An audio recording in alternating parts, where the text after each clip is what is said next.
असं आम्ही अनेक वर्ष म्हणत आलो की जगाची फौजदारी करायचा अधिकार अमेरिकेच्या राष्ट्राध्यक्ष बुशला नाही. आजच्या राष्ट्राध्यक्षांचं नाव मुद्दाम घेत नाही. याच्या आधीच्या बुशला जसा संपूर्ण जगामध्ये कोण बरोबर आणि कोण चूक आहे ठरवायचा अधिकार नव्हता, तसा भारतामध्ये कोण राष्ट्रभक्त आहे आणि कोण राष्ट्रद्रोही आहे हे ठरवायचा अधिकार भारतीय जनता पक्ष आणि विश्व हिंदू परिषदेला नाही. तो अधिकार असलाच तो तुमचा आणि माझा है, कारण आपण या ह्याच्यातले वतनदार एकदा आपल्या मनाला. मौलाना की गुफ्तगू पर जो आप लोगों ने तालियां बजाई और मौलाना की गुफ्तगू को सराहा, और इस मुल्क में अब जबकि हम लोग मुसलसल जुल्म की चक्की में पिसते हुए आ रहे हैं बकौल सैयद शहाबुद्दीन के कि अब वक्त आ गया है रिजर्वेशन का, ठीक इसी तरह से 60-65 साल पहले या उससे पहले जब इस मुल्क में अंग्रेजों का जुल्म हो रहा था तो ये उलमाए किराम अवाम को इसी तरह तैयार कर रहे थे जैसे अभी मौलाना उस्मान बेग साहब आपको रिजर्वेशन के लिए तैयार कर रहे थे. आप उठ खड़े होइए, आप अपने वकार को मजरूह मत कीजिए ज्यादा. बहुत दिन हो गए, आपकी बेटियां महफूज नहीं, आपकी बच्चियां महफूज नहीं, आपका नौजवान बच्चा महफूज नहीं. वो इकलौता बेटा जिसको माँ बाप ने आला से आला तालीम से रूशनास कराया, इस मुल्क के दुश्मनों ने, इस मुल्क की जमहूरियत को ख़त्म करने वाले जालिमों ने उन बच्चों पर मुख्तलिफ किस्म के दफात लगाकर उनको जेलों में ठूस दिया. और कई ऐसे लोग हैं कि जो अब बाइज्जत बरी हो रहे हैं, जिसकी एक मिसाल अभी आपके सामने मौलाना गुलाम यहिया की आई है. इस तरह से हमारे बहुत से नौजवान हैं. मेरे भाइयों, तकरीर तो इन बुजुर्गों ने की, सैयद शहाबुद्दीन की तकरीर और जनाब इस प्रोग्राम पॉपुलर फ्रंट के नेशनल सदर जो हैं उनकी तकरीर हमारे लिए काफ़ी व शाफी है. मैं आपको बस एक बात कहना चाहता हूँ कि एक वक्त था जब इस मुल्क में अंग्रेज़ों का जुल्म था. आप उठा के देखिए इंडिया वेल्फेयर नेहरू की या उस ज़माने के लीडरान की, कि उस ज़माने में सबसे पहले इस मुल्क में आज़ादी की बिगल उलमा ने बचाई. नतीजा ये है कि ये मुल्क आज़ाद हो गया.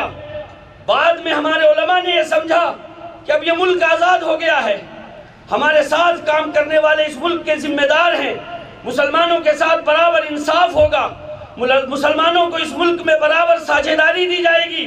वो अपने काम में लग गए, मदरसा खोलने लगे, मकातिब कायम किया, लोगों में अच्छाई और भलाई की तालीम शुरू की, लोगों को इंसान बनाने की कोशिशें की, उसमें लग गए.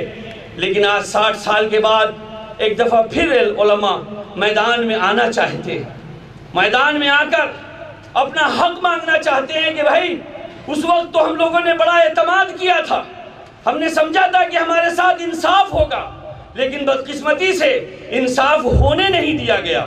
मैं ये जुमला इसलिए बोल रहा हूँ कि ये राजेंद्र सचर कमीशन हो या अभी मिश्रा कमीशन रिपोर्ट हो, हम आपसे पूछते हैं इन कमीशन को किसने कायम किया? इन कमीशन को कायम करने वाले हुकूमत के लोग थे, हुकूमतें हैं जिन्होंने कहा कि भाई देखिए क्या बात है, 60 साल हो गए मुसलमान बैकवर्ड से बैकवर्ड हो रहे हैं. सैयद शहाबुद्दीन का ये जुमला सोने के हरफों से लिखने के लायक है कि ये मुल्क तेजी से तरक्की कर रहा है.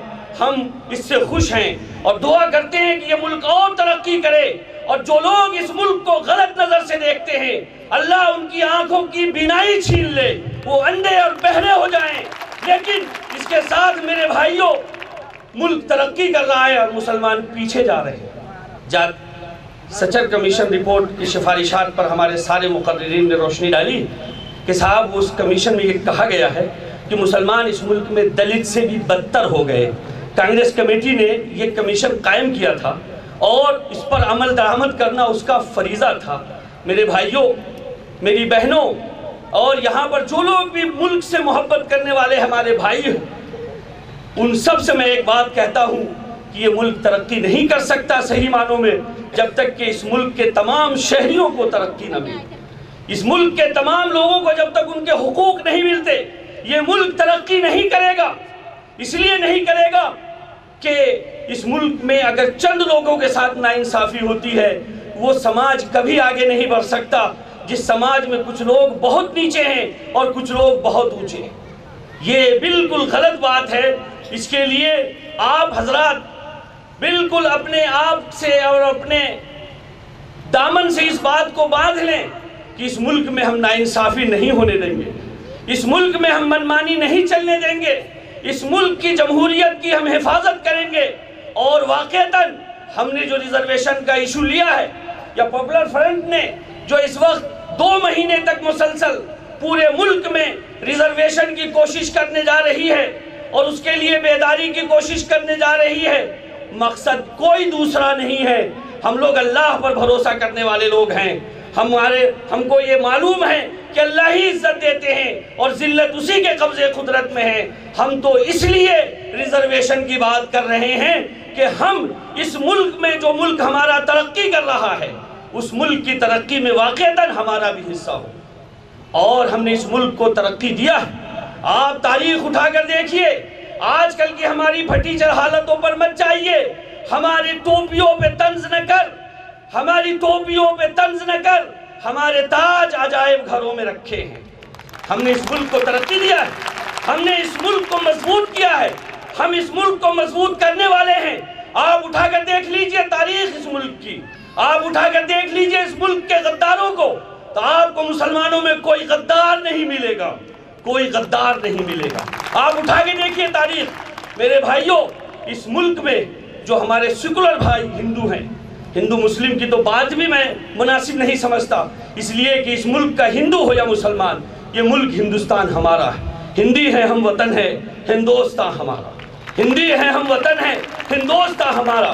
ہم اس ملک میں پیدا ہوئے، اسی ملک میں مریں گے اور اسی ملک میں دفن ہوں گے۔ ہم کو ہمارے نبی نے، حضرت محمد صلی اللہ علیہ وسلم نے اپنے ملک سے محبت کرنے کا سبق دیا ہے۔ ہم میں کبھی بغاوت کی کوئی بات پیدا نہیں ہوگی اور نہ ہم وہ بغاوت کی بات پیدا ہونے دیں گے۔ اگر فرض کیجئے ہم ہی میں سے کچھ لوگ اس ملک کی بغاوت چاہیں گے تو ہم بڑھ کے قدم ان کا ہاتھ روک لیں گے، لیکن ہم یہ منمانی چلنے نہیں دیں گے۔ آپ دہشت گردی کے نام پر، آپ جو ہے کسی اور اس طرح بم بلاسٹ کے نام پر مسلمانوں کو قید کر رہے ہیں، پکڑ رہے ہیں اور ان پر کیس بھی جاری اور ساری نہیں کر رہے ہیں۔ دوسری طرف آپ ملک کی جمہوریت کو نقصان پہنچا رہے ہیں، آپ مسلمان کو پیچھے رکھنا چاہتے ہیں، آپ کمیشن بناتے ہیں اور اس پر عمل نہیں کرتے۔ کیا مطلب ہے اس کا؟ اس کا مطلب ہے کہ آپ بے وقوف بناتے ہیں، بے وقوف بناتے ہیں۔ پونا کے مسلمانوں، پاپولر فرنٹ کے چیئرمین نے آپ کو اس ملک، اس شہر کے بزرگوں کے حوالے سے دہائی دی ہے۔ یقیناً یہ ملک، یہ شہر بڑا تاریخی شہر ہے۔ یہاں مجھ سے قبل ہمارے مقررین نے بہت تفصیل کے ساتھ سماجی اور قانونی پہلوؤں کے اوپر ریزرویشن کے تعلق سے بہت کچھ کہہ دیا ہے۔ چونکہ 10 بجے اس میٹنگ کا اختتام ہونا ہے اور وقت قریب ہے، اس لیے میں کوئی تقریر نہیں کروں گا، بلکہ چند چیزوں کی طرف آپ کی توجہ دلانا چاہوں گا۔ سب سے پہلی چیز تو یہ ہے کہ مولانا عثمان بیگ صاحب نے جو بات کہی ہے کہ جو چپ رہتا ہے اسے کچھ نہیں ملتا اور جو شور مچاتا ہے اسے اس کا حق مل کر کے رہتا ہے، اور اس کی تازہ مثال اس ہندوستان کے اندر ہم نے راجستھان کی سرزمین کے اوپر دیکھی، جہاں گوجروں نے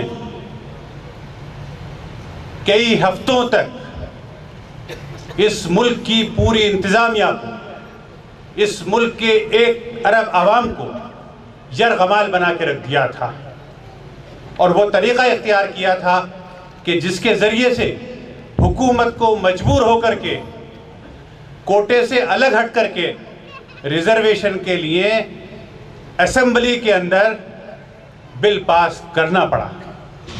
جو لوگ یہ آڑ لیتے ہیں کہ 50% سے زیادہ ریزرویشن نہیں مل سکتا، یا جو ریزرویشن کا موجودہ کوٹا ہے اس میں اگر ریزرویشن دیا جا سکتا ہے تو اس سے دوسری قومیں اور دوسری برادریاں متاثر ہوں گی، ان کے لیے راجستھان گورنمنٹ کا یہ فیصلہ آنکھ کھول دینے کی